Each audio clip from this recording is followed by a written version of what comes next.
Ini maksudnya lagi nanya tuh gimana tuh, kok lagi mau menjawab. Sampai Minggu dipakai untuk aktivitas gereja. Akhirnya nggak lulus tahun. Ini Lu bener nolong gua tuh nolong rekening lu. Bank terbaik Indonesia hari ini kita masuk. Halo.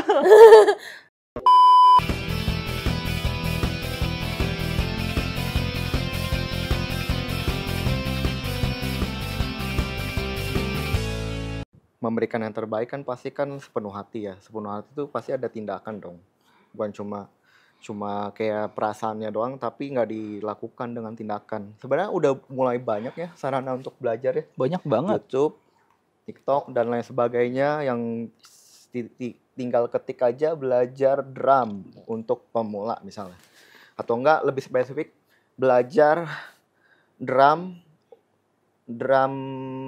gereja untuk pemula misalnya. Main drum di gereja untuk pemula. Kan simple kan. Bisa dari step by step itu kita udah bisa belajar gitu loh. Kalau zaman kita dulu, apalagi zaman Koko dulu susah. YouTube nggak begitu banyak. Betul. Ada tapi nggak begitu banyak. TikTok juga belum ada pada waktu itu. Ya, betul. Untuk mencari sebuah ilmu itu sulit. Makanya kenapa ya perbedaan orang zaman dulu dengan yang sekarang adalah semakin dipermudah mereka semakin malas. Sedangkan kita karena sulit, everything itu sulit untuk dicari. Ketika kita dapat itu kita menghargai banget, sehingga kita melakukannya sepenuh hati dan benar-benar belajar. That's why kalau misalnya memang zaman sekarang memang tantangannya tuh semakin banyak informasi, orang justru makin males ya. Padahal banyak. Kalau misalnya pengen pelayanan, hati udah oke, tapi tidak pernah diasah skillsnya, berarti dia nggak punya hati. Punya, tapi nggak 100% hatinya untuk Tuhan. Yang namanya memberikan yang terbaik, apalagi untuk Tuhan ya, Raja di atas segala raja. Ya. Seorang bapak, seorang sahabat, seorang kekasih jiwa. Masa iya kita nggak do nothing untuk yang terbaik gitu loh. Nah Niko, kita kan sebagai pelayan nih kita pasti punya kesibukan kesibukan entah itu sekolah, kuliah, kerja gitu ya. Nah sebenarnya bijak gak sih bagi kita tuh untuk ngedrop pelayanan kita di gereja dan membela diri kita tuh dengan kata-kata kan pelayanan gak cuma di gereja. Gimana nih tanggapan Koko ini? Jawabannya banyak lagi, mau dibahas panjang nih. Banyak. Bisa 2 jam nggak? Bisa. Tergantung konteks dropnya kayak gimana dulu nih. Betul. Atau dia Jadi pertanyaan kritis harus dibeda Ya, dengan konteks. Satu-satu. Konteks. Ya. ngedropnya mungkin. Skala prioritas sebenarnya. Oh. Salah satunya. Ini maksudnya lagi nanya tuh gimana tuh, kok lagi mau menjawab. Konteksnya Drop gimana? itu maksudnya kayak gimana? Drop apakah benar-benar akhirnya nggak pelayanan Lepas sama gitu. sekali, lepas akhirnya dia hilang gitu atau gimana? Dua-duanya. Nih, Mungkin yang benar-benar nggak ini langsung mungkin nggak pokok pelayanan sama pikirannya mengurangi. sedikit kompleks ya. Pertama, kalau misalnya tadi pertanyaan kan, dengan membela diri pelayanan nggak cuma di gereja. Padahal jelas sekali firman Tuhan katakan pergilah. Jadikanlah semua bangsa muridku. Which is harus ada sebuah pergerakan ya kan. Dimana kita akan banyak ada di lingkungan zona nyaman kita justru. Kan Yesus nggak bilang buatlah persekutuan sebanyak-banyaknya, enggak kan. Lalu ajaklah orang untuk mengenalku, enggak kan. Tapi kan katanya jelas pergilah. Jadikanlah semua bangsa muridku. Bagaimana kita bisa menjadikan semua bangsa murid kalau kita hanya di sini? Ya. Tidak salah. Ini adalah tempat kita berkumpul. Sama seperti Yerusalem adalah tempat mereka berkumpul kan. Ke Yerusalem untuk mereka berkumpul ibadah. Itu pun 1 tahun sekali kalau misal kalian baca. Ya kan? Perkumpulan besar ya maksudnya ya. Perkumpulan dari seluruh penjuru itu 1 tahun sekali. Which is mereka akan kumpul di situ. Sisanya mereka komsel tuh. Ya, sinagog disebut sinagog, betul. And then bagaimana caranya orang banyak bisa berkumpul? Adalah mereka pergi untuk memberitakan Injil. Ya kan? Pelayanan betul. Pelayanan itu ada 2, which is adalah pelayanan kita di dalam ibadah gereja lokal, and then pelayanan kita ketika kita tidak berada di gereja lokal, which is memang ada 2 konteks. Kalau misal seandainya kita hanya fokus satu tapi lupa dengan yang di luar, sulit. Atau sebaliknya, kalau bisa kita fokus terlalu banyak di luar tapi lupa sama yang di dalam, itu juga jadi ketimpangan. So dua-duanya seimbang. Koko tuh masuk di fase di mana Kemarin udah juga ngobrol sama Robi, sama Rian. Wah, gue bingung nih. Gimana ya kalau misalnya waktu gue udah mulai nggak ada. Harus mengorbankan hari Minggu. That's why Koko ya untuk sekarang ini itu sangat menghargai yang namanya waktu. Karena kalau misalnya kayak sekarang Koko ini, pagi itu udah pergi, malam itu bokap nyokap udah tidur. Selalu, hampir setiap hari, bahkan sebulan pun bisa kayak gitu. Karena memang saking sibuknya, jamnya itu nggak beraturan. That's why kalau misalnya Koko bisa berada 1 jam di rumah, itu akan Koko manfaatin 1 jam itu sangat berkualitas. Mau nggak misalnya seandainya 1 jam nih di kamar bokap nyokap nggak ngobrol, it's okay. Yang penting Koko hadir di situ. Di situ ya. Koko tuh cerita sama mereka gimana kalau misalnya jam gua udah mulai nggak bisa ya di hari Minggu. Ya mereka nggak jawab sih. Cuma Koko pun tahu jawabannya gitu loh. Dalam arti kok dalam hati Koko juga nggak mau ngorbanin pelayanan. Tapi juga dalam hati juga Koko nggak enak kalau misalnya semakin sibuk kayak member itu minta di hari Minggu, Koko juga nggak enak. Makanya Koko kasih pengertian dulu ke mereka. Sorry ya kalau misalnya mau di hari Minggu pagi, aku cuma bisa sekali dalam sebulan. Benar-benar ada misalnya dalam 1 bulan itu ada 4 minggu ya. 1 minggu itu ya untuk mereka. Untuk benar-benar kasih ke mereka waktunya. Sedangkan sisanya 3 minggu untuk di sini. Kenapa sampai segitunya? Karena Koko masih ingat di mana gereja lokal pertama, masih ingat kalian. Dia ada bagus loh. Si Rian itu ngomong, Koko kan sempat bergumul kan, lumayan panjang kita ngobrol. Akhirnya dia ngeluarin statement yang akhirnya ngebuat Koko tuh jadi lega. Dia bilang mungkin pelayanan gitu-gitu aja, rutinitas, balik lagi kan. Dan pada akhirnya Koko harus memilih apakah Koko harus melayani di gereja lokal atau melayani mereka di tempat gym. Dia bilang, coba ingat aja pertama kali pelayanan itu kenapa, and then selalu ingat bahwa di sini adalah tempat kamu pulang. Tempat Koko pulang. Koko udah ngekos loh by the way. Di dekat sana. Di Karawaci. Tapi cuma untuk tidur siang aja. Tidur siang. Tetap balik. Tetap bela-belain mau pulang jam 12 malam, Koko tetap balik ke Jakarta Barat. Koko tetap balik, kenapa? Karena ada tujuan, yaitu pulang ngeliat orang yang Koko sayang, which is orang tua. Koko pengen tetap lihat mereka karena waktunya udah mulai berantakan. Koko ngekos tapi nggak tinggal di sana, tetap pulang. Makanya pas Rian bilang, ingatlah kalau GBAP, ingatlah kalau kita semua adalah tempat untuk pulang. Itu yang nguatin Koko tuh. Coba kalau misalnya Koko nggak cerita. Iya. Mungkin Koko udah nggak di sini. Udah nggak di podcast ini gitu loh. Enggak lah, bercanda. Maksudnya lebih ke kayak jadinya tuh kayak masih bergumul gitu.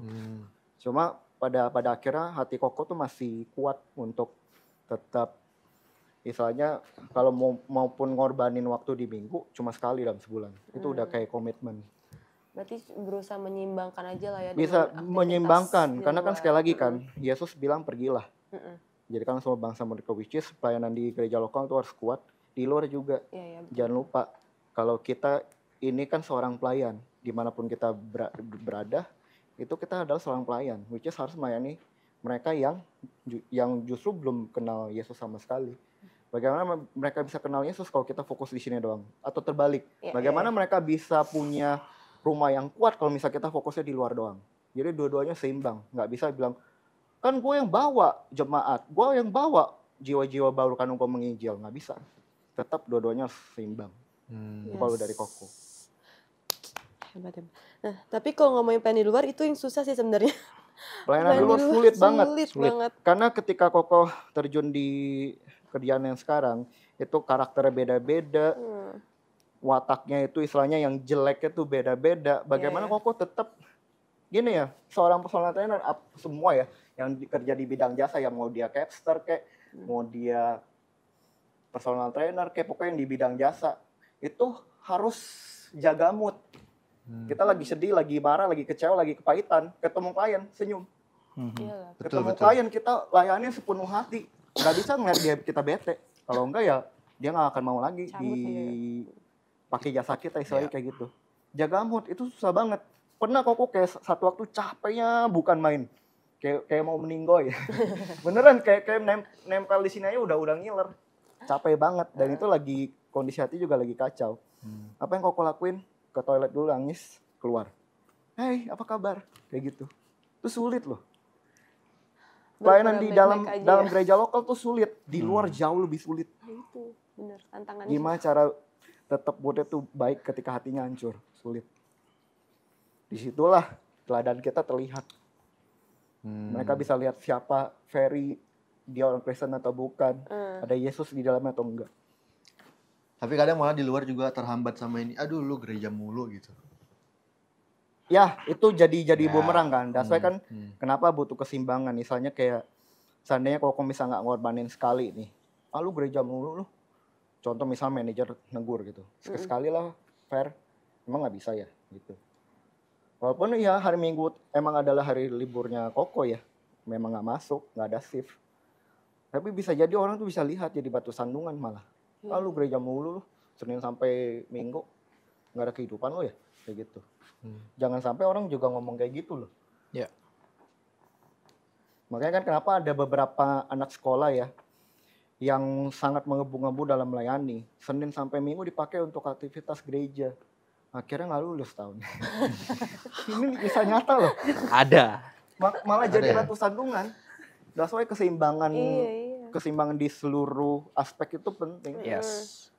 Nah, tapi ketika misal seandainya ya kalian semua ya orang yang di sini ya, misalnya ngeliat Koko udah mulai berubah, udah mulai ya something aneh lah. Kalian adalah keluarga yang bisa negur kapan aja, termasuk pertanyaan ini. Ya bagus, ini pertanyaan bagus. Jadi untuk semua orang yang mungkin nanti punya kesibukan, kayak si Amel, sekarang udah kerja kan hari Minggu.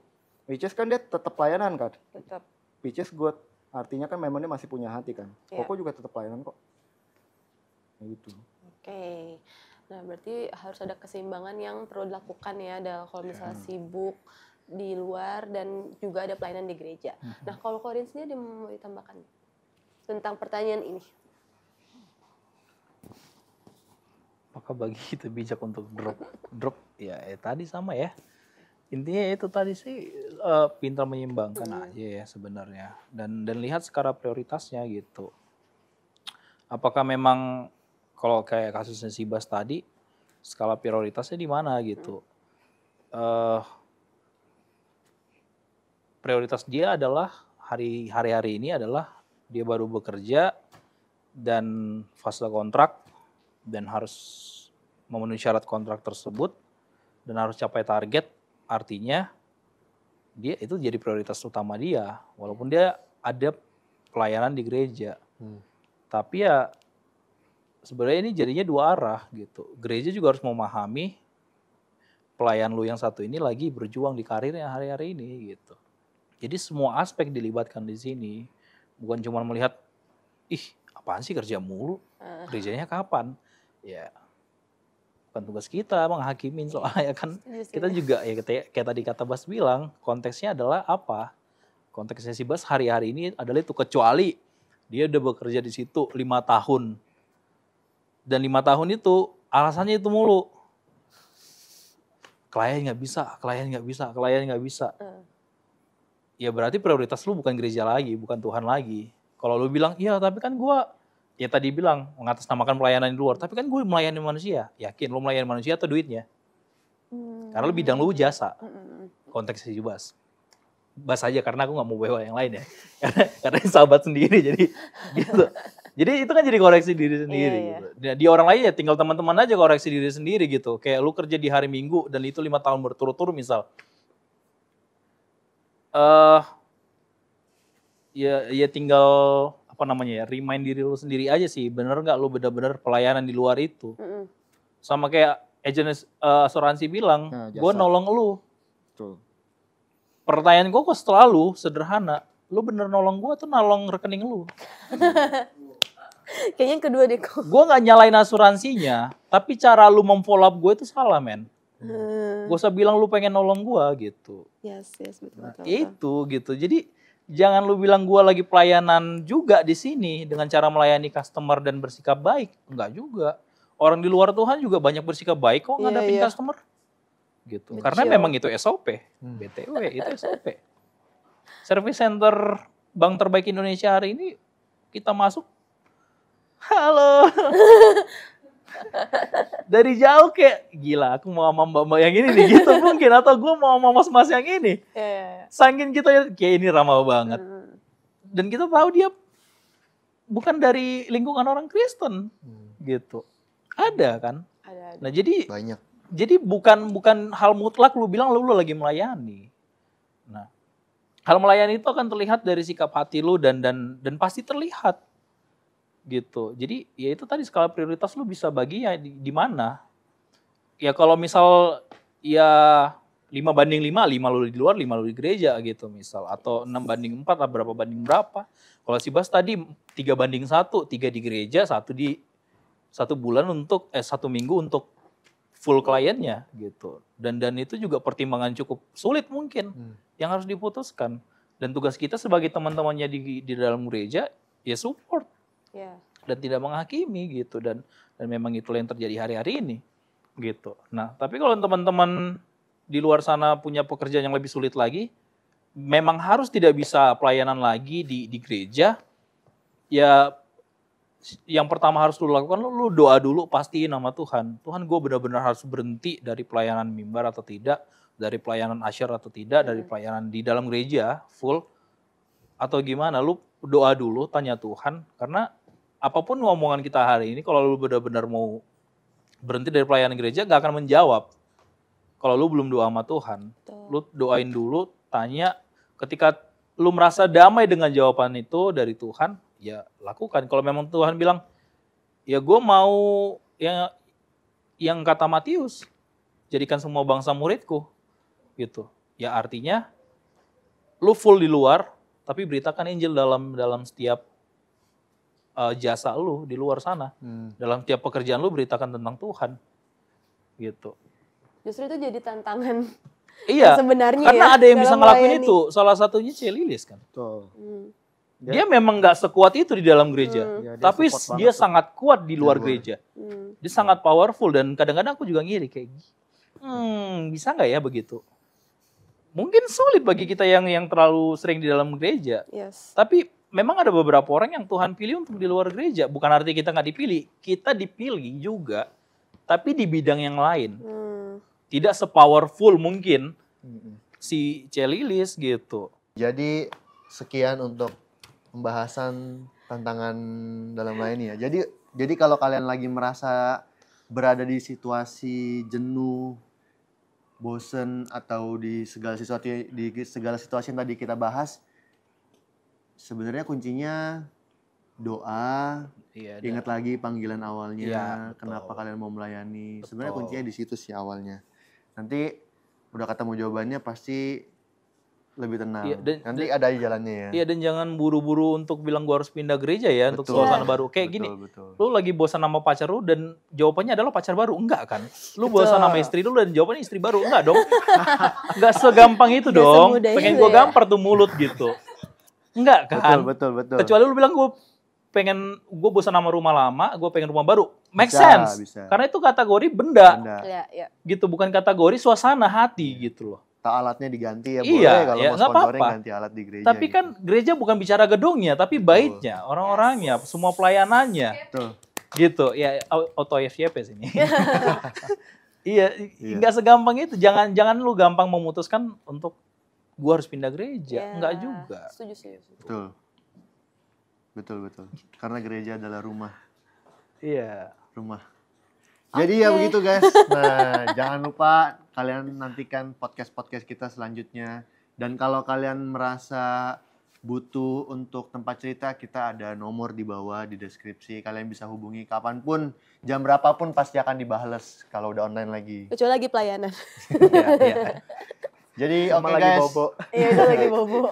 Oke, jadi see you on next podcast. Bye-bye. Bye-bye.